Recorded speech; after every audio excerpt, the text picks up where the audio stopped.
Hello everyone, welcome to T3, the Tech Talks.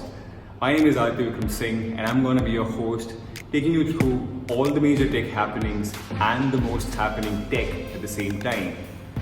I've had a tech-inspired journey for the past 10 years approximately, and me coming up with something like this was just a matter of time, I would say.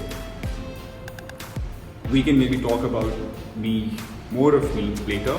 There have been a lot of major things happening in the tech space recently, and a few of them we're going to talk about in this video. So let's start talking tech. First up is Chandrayaan 2, fourth nation to successfully soft land a spacecraft on Moon, first nation to land a mission on the south pole of the Moon on the darker side, and also a chance to study water on the Moon, a first for any global community. Unfortunately, all these groundbreaking achievements just did not happen this time around.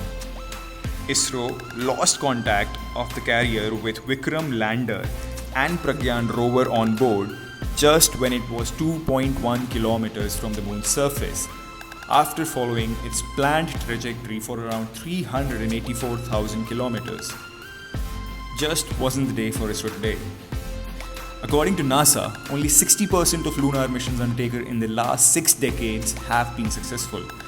But all is not lost, as the orbiter is where 95% of the experiments are, and it is safely in the lunar orbit and performing its mission.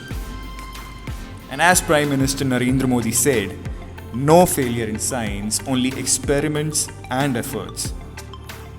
ISRO's efforts inspire hope and optimism for the future. And one more important badge of honor for ISRO will also be the fact that for the first time, the project was led by 2 women, Project Director M. Vanita and Mission Director Ritu Karidhar.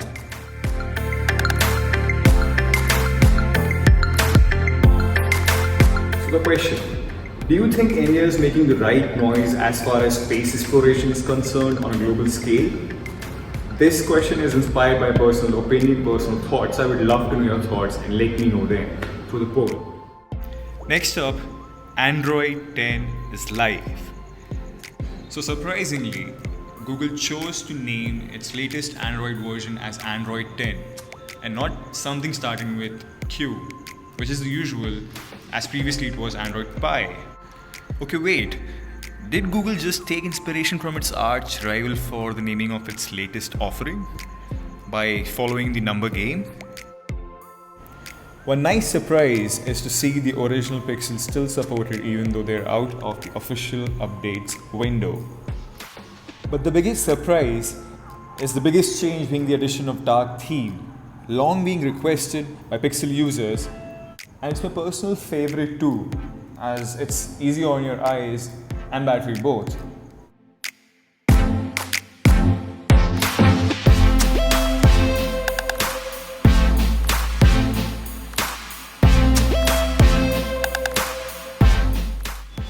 Another important change is the removal of navigation bar entirely. No back, no home buttons now. We got a new gesture navigation system in place. Smart Reply now suggests actions, not just replies. So if you get a message with an address, you can be suggested to open it in Maps. And the very important focus mode lets us create a zone of our own by blocking out distractions, aka apps, which you tend to overuse and affect your productivity. PUBG anyone?